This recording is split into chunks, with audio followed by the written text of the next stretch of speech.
চাকরির প্রলোভনে শেখ হাসিনা নামে মিথ্যা মামলা দায়ের। চাকরির প্রলোভন দেখিয়ে সাভারের আশুলিয়ায় সাবেক প্রধানমন্ত্রী শেখ হাসিনা সহ ১৩০ জনের বিরুদ্ধে মিথ্যা মামলা দায়ের করার অভিযোগ করেছেন মামলার বাদী কুলসুম বেগম। তিনি জানিয়েছেন, তার জীবিত স্বামী আল আমিনকে মৃত দেখিয়ে এই মামলা করানো হয়।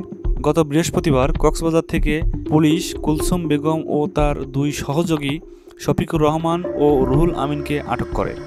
জিজ্ঞাসাবাদে কুলসুম জানান, দাম্পত্য কলহের কারণে সিলেট থেকে সাভারে এসে শফিকের সঙ্গে পরিচিত হন। চাকরির আশ্বাসে তাকে রুহুল আমিনের কাছে নিয়ে যাওয়া হয়। সেখানে কৌশলে তার স্বামীকে মৃত দেখিয়ে মামলা প্রস্তুত করা হয়। এতে রাজি না হলে ভয়ভীতি দেখিয়ে আদালতে স্বাক্ষর করানো হয়। কুলসুম দাবি করেন, রুহুল ও শফিক তাকে ব্ল্যাকমেল করে মামলা করতে বাধ্য করেন।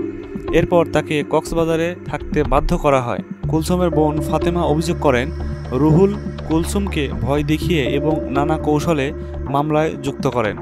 ফাতেমার দাবি, এটি একটা মামলা বাণিজ্য চক্রের কাজ।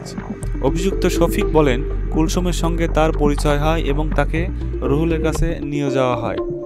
রুহুলের বক্তব্য, কুলসুমই মামলা করতে তার সহযোগিতা চান। আশুলিয়া থানার ওসি জানান, জিজ্ঞাসাবাদে মিথ্যা মামলার বিষয়টি নিশ্চিত হওয়া গেছে। কুলসুমকে ১৬৪ ধারায় জবানবন্দি প্রদানের জন্য আদালতে পাঠানো হবে। উল্লেখ্য, গত ৫ই আগস্ট আশুলিয়ায় ছাত্র জনতা আন্দোলনে এক বেওয়ারিশ লাশ দাফন করা হয়, যাকে কেন্দ্র করে কুলসুম এই মামলা করেন।